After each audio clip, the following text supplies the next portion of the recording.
जानना बहुत जरूरी है कि दुनिया में इबादत, किसी को मानना, किसी से कुछ मांगना, किसी के सामने सर झुकाना, वो सिर्फ अल्लाह के लिए है। ये अल्लाह ने अपने लिए मखसूस कर दिया है। दीन स्पीचेस के मोअज़्ज़ज़ नाज़रीन, अस्सलाम वालेकुम। दोस्तों, कदर खान को आप सब लोग जानते हैं और क्या कहा उसने अपने आखिरी इंटरव्यू में, वो भी आप लोगों ने सुन लिया। तो अब सवाल ये उठता है कि अगर इस इंटरव्यू के बाद वो कुछ अरसा मज़ीद ज़िंदा रहते तो कई तोपों का रुख आपको उनकी जानिब देखने को मिलता। अल्लाह उसे जन्नत नसीब करे और उसके गुनाहों को माफ़ करे हमारे समेत। अगर देखा जाए तो ये सारे खामियां हम में मौजूद है, इसलिए तो अदर धर्म वाले भी हम पे सवाल उठाते हैं। इस तरह का एक सवाल डॉक्टर साहब के सामने भी आया है और क्या खूबसूरत अंदाज में डॉक्टर साहब ने इसका जवाब दिया है, तो वो देखते हैं इस वीडियो में। अगर आपको वीडियो अच्छी लगे तो लाइक ज़रूर करना। कोई ऐसा काम मत कीजिए इबादत का जो कि सिर्फ अल्लाह के लिए मखसूस है। अगर आपने कोई ऐसा काम किया जो इबादत में आप अल्लाह के लिए करते हैं तो आप उसके साथ किसी को शरीक करते हैं और इसी को शिर्क कहते हैं। कोई कितना भी बड़ा हो, ये सिफत अल्लाह ने अपने लिए खास कर रखी है। अल्लाह के सिवा कोई किसी से कुछ मांग ही नहीं सकता है, किसी की इबादत कर ही नहीं सकता। ये क्योंकि ये आपको पहली बार जो कलमा में पढ़ाया गया उसमें भी गया ला इलाहा इल्लल्लाह, कि दुनिया में इस पूरे आपकी जिंदगी में कोई इबादत के लायक है ही नहीं। कोई बादशाह हो, कोई भी कैसा भी हो, पैगंबर हो, रसूल हो, कुछ भी हो, ये मखसूस है अल्लाह के लिए। और अगर किसी ने भूल से किसी से मांग लिया, किसी की बारगाह में जाकर कुछ मांग लिया, तो उसने उस काम में, इबादत के डिपार्टमेंट में उसको अल्लाह का शरीक कर दिया। कुरान पाक एक है, तो फिर इसके मानने वालों में इतनी विरोधाभास, इतनी भ्रांतियां क्यों है? इतनी भ्रांतियां, इतनी गुटबाजी कि जब मैं यहाँ बांद्रा से यहाँ आ रहा था तो कुछ मुस्लिम भाइयों से जब मैंने जिक्र किया कि मैं इज्तिमा में जा रहा हूँ, तो मुझसे पूछा गया आजाद मैदान जा रहे हो क्या? मैंने कहा नहीं, मैं तो शाइन जा रहा हूँ। अरे कहाँ जा रहे हो तुम? वहां नहीं तो आजाद मैदान जाओ। मैं बोला क्यों भाई? वहां भी अल्लाह को एक मानते हैं, कुरान की कवायद होती है। और मैंने डॉक्टर साहब का जैसे सुना, हदीस की, कुरान की, सुन्नत की जो बातें होती है मेरे को बहुत पसंद है, वही चीजें हैं आम इस्लाम में, फिर तुम क्यों बुराई क्यों कर रहे हो? तो मैंने जब 10 लोगों से पूछा तो 10 में से 10 लोगों ने मुझे मना किया, यानी कि 100% मना किया। और 10 में से एक तो हमारे एक मस्जिद के जनाब जी थे जो नमाज पढ़ाते हैं, उन्होंने भी मुझे मना किया कि तुम्हारा ईमान खराब हो जाएगा। तो यही ऐसा क्यों? कहीं तो कुछ मिसअंडरस्टैंडिंग है जिसका मैं खुलासा चाहता हूं। जब अल्लाह एक है, कुरान एक है, पैगंबर एक है, तो फिर इतनी भ्रांतियां क्यों? आपस के अंदर इतनी खींचम खाच क्यों? भाई साहब ने एक बहुत अहम सवाल किया। सवाल के पहले ये कहा कि कॉन्फ्रेंस की स्टार्टिंग से आ रही है और वो हैरान है, उन्हें यकीन नहीं हो रहा है कि इतना बड़ा मजमा, इतने अमन के साथ, इतनी शांति के साथ। भाई साहब मुझे भी यकीन नहीं हो रहा है, मुझे भी यकीन नहीं हो रहा है, बम्बई की पुलिस को भी यकीन नहीं हो रहा है।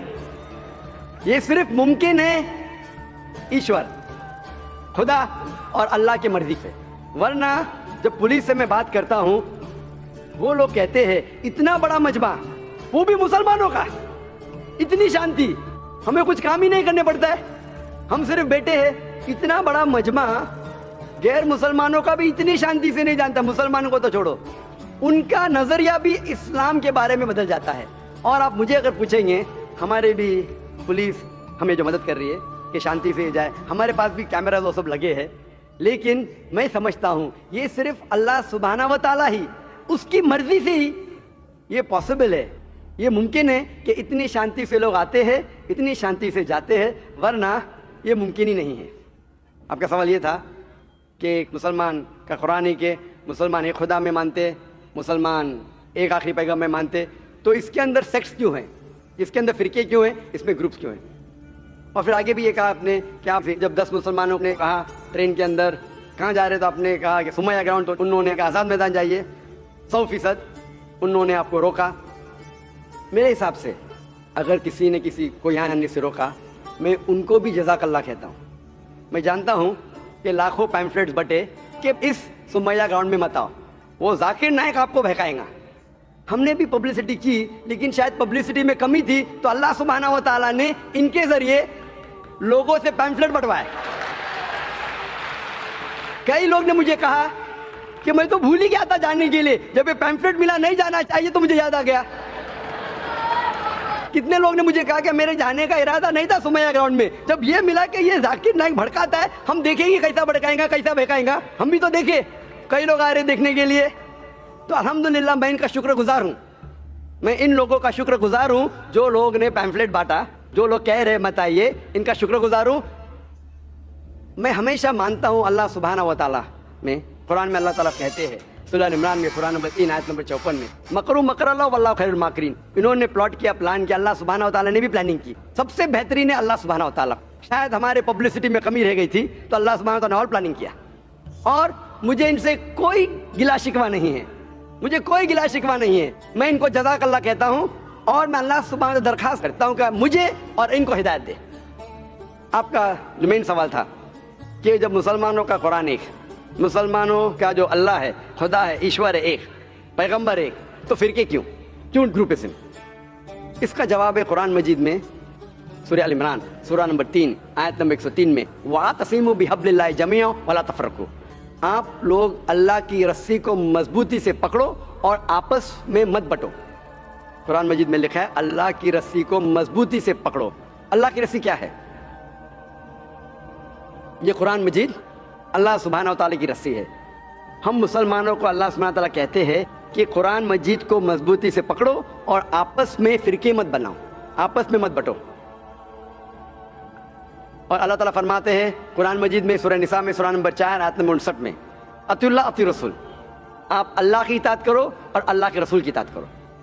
और अल्लाह ताला फरमाते सूरह अनाम में सूरह नंबर 6 आयत नंबर 159 कि जो लोग इस दीन इस्लाम में फिरके बनाते हैं, या रसूल तुम्हें उनसे कोई लेना देना नहीं है, अल्लाह सुब्हानहू व तआला उनको देखेंगे आखिरत में। मतलब जो कोई इस्लाम में फिरके बनाता है उसे अल्लाह के रसूल से कोई लेना देना नहीं, यानी फिरके बनाना हराम है। अफसोस की बात है, हम जब मुसलमानों से पूछते हैं कि आप कौन हैं दीन के बारे में, तो अक्सर मुसलमान कहते हैं हम ये है, हम वो है, हम फलाना है, हम ढिमका है। अल्लाह के रसूल क्या थे? ये थे, वो थे, क्या थे? कुरान मजीद में लिखा है सूरह अल इमरान में सूरह नंबर 3 आयत नंबर 52 में, ईसा अलैहिस्सलाम मुस्लिम थे। कुरान में लिखा है सूरह अल इमरान में सूरह नंबर 3 आयत नंबर 67 में, इब्राहिम अलैहिस्सलाम ना यहूद थे ना नसारा थे, वो मुस्लिम थे। कुरान मजीद में कई जगह लिखा है, सूरह अल इमरान में सूरह नंबर 3 आयत नंबर 64 में, फ़क़ूलू शहदू बिअन्ना मुस्लिमून, हम शहादत देते हैं कि हम मुस्लिम हैं। कुरान मजीद में लिखा है सूरह फुसिलत में सूरह नंबर 41 आयत नंबर 33, वक़ाला इन्ननी मुस्लिमीन, कहो कि मैं मुस्लिम हूँ। कई जगह कुरान में 20 से ज़्यादा मरतबा कुरान में कहा गया अपने आप को मुस्लिम कहो, मुस्लिम कहो, मुस्लिम कहो। इब्राहिम अलैहिस्सलाम जब दुआ करते अल्लाह सुब्हानहू व तआला से, सूरह बकरा सूरह 2 कि मेरे बच्चों को, मेरे नस्ल को मुस्लिम बना। अगर कोई भी पूछता है, जो लोग एक कुरान में मानते, एक अल्लाह में मानते, एक रसूल में मानते, मोहम्मद सल्लल्लाहु अलैहि वसल्लम, सही जवाब होना चाहिए मुस्लिम, अव्वल मुस्लिम और आखिर मुस्लिम, इसके अलावा कुछ नहीं।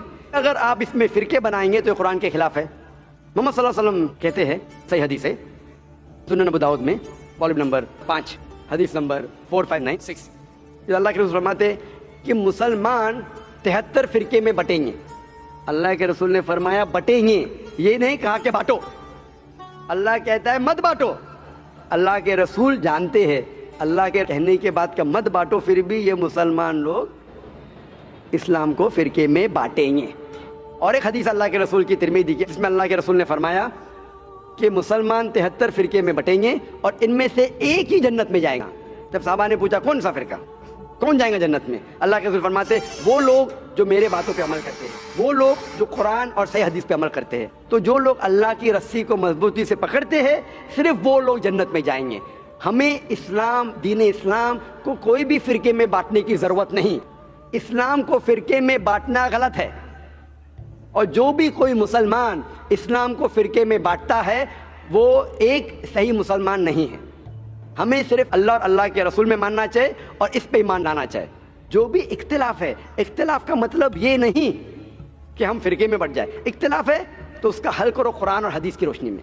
जो कुरान और हदीस कहता है उसके ऊपर अमल करो। तो सही चीज़ ये है कि हमारे दीन इस्लाम में कोई फ़िरके नहीं। जो भी कोई इस्लाम में फ़िरके बनाता है वो गलत करता है। और आपने कहा अपने सवाल में कि कुछ सवालात है और हो सकता है कि बहुत जल्द आप इस्लाम कबूल करेंगे, आपके पास कुछ मुश्किलात है, लेकिन मेरे आपसे दरख्वास्त है ہمیں نہیں پتا ہم کتنا جینے والے ہیں. اگر آپ کو یقین ہو چکا ہے کہ دین حق کا دین ہے، اگر آپ سوچیں گے کہ انشاءاللہ میں 1 ہفتے بعد کروں گا یا 2 ہفتے بعد کروں گا، 1 مہینے بعد کروں گا، میرا ذرا کام باقی ہے، 1 مہینے میں ایسا ہو جائے گا ویسا ہو جائے گا، نیا فلیٹ مل جائے گا میں اس میں جاؤں گا، جو بھی ہے، کسی کو نہیں پتا ہم کل کا سورج دیکھنے والے کہ نہیں. نہ مجھے نہ آپ کو، میرے پاس کوئی گارنٹی نہیں میں کل کا سورج دیکھوں گا کہ نہیں. انشاءاللہ امید ہے دیکھوں گا، لیکن میں یہ نہیں کہہ سکتا ہوں، مجھے نہیں پتا میری زندگی کتنی لمبی ہے کتنی بڑی ہے. تو اسی لیے اگر آپ کو یقین ہو جائے، یقین نہیں ہوا تو مت قبول کرو، یقین ہو گیا تو میری یہ درخواست ہے آپ سے کہ آپ کو اگر یقین ہو گیا کہ اللہ ایک ہے، اس کے پیغمبر محمد صلی اللہ علیہ وسلم آخری پیغمبر ہے اور یہ دین حق کا دین ہے، تو آپ اس میں دیر مت کیجیے. مشکلات تو آتے رہیں گے، آپ قبول کرو یا نہیں کرو، قبول کرنے کے بعد بھی آئیں گے، نہیں کرے تو بھی آئیں گے. یہ ہمارے لیے امتحان ہے. جس طریقے سے اللہ تعالیٰ فرماتے ہیں قرآن مجید میں سورہ ملک میں سورہ نمبر 67 آیت نمبر 2 میں، الذی خلق الموت والحیات، اللہ سبحانہ و تعالیٰ نے موت اور زندگی دی آپ کو پرکھنے کے لیے آپ کتنے اچھے ہیں. تو یہ ہمارے لیے ایک ٹیسٹ ہے، ہمارے لیے امتحان ہے. تو اس لیے میں درخواست ہے، اگر آپ کو یقین ہے کہ دین الحق ہے اور صحیح مذہب ہے، آپ اس کو قبول کرنے میں دیری مت کیجیے. جی آپ کی بات بالکل ٹھیک ہے، لیکن کچھ سماجک ذمہ داریاں ہیں جن کو اسی مذہب میں رہ کے پورا کرنا ضروری ہو جاتا ہے، وہ پورا کرنے کے بعد ہی کر پائیں گے. میں آپ سے یہ کہوں گا، آپ کو پبلک میں شہادہ دینے کی ضرورت نہیں. اسلام قبول کرنے کے لیے پبلک میں شہادہ دینے کی شرط ہی نہیں ہے. آپ کو کسی کو بولنے کی بھی ضرورت نہیں ہے. یہ آپ اور آپ کے خدا کے درمیان ہے، آپ اور اللہ کے درمیان ہے. میں آپ سے یہ التجا کروں گا، آپ سے یہ درخواست کروں گا، ریکویسٹ کروں گا، اگر یقین ہے دل میں قبول کرو. لوگ کو بولنے کی ضرورت ہی نہیں، مائک پہ شہادہ دینے کی ضرورت ہی نہیں، ذاکر کو بولنے کی بھی ضرورت نہیں. ذاکر کو بولنے کا شرط نہیں ہے اسلام میں داخل ہونے کے لیے. اللہ اور آپ کے درمیان ہے. آپ کم از کم دل میں ایمان لاؤ، اللہ کو مانو، یہ مانو کہ خدا ایک ہے. جی ناظرین، تو ویڈیو آپ لوگوں نے دیکھ لی. ویڈیو آپ لوگوں کو کیسی لگی کمنٹ میں ضرور بتانا، اور اس طرح کی مزید اچھی ویڈیوز دیکھنے کے لیے ہمارے چینل کو سبسکرائب کریں اور بیل آئیکن کا بٹن ضرور دبائیں تاکہ ہماری ہر نئی آنے والی ویڈیو آپ تک ٹائم سے پہنچ سکے. اپنا بہت سارا کیے خیال اور ہمیں بھی دعاؤں میں ضرور یاد رکھیے گا. اللہ حافظ.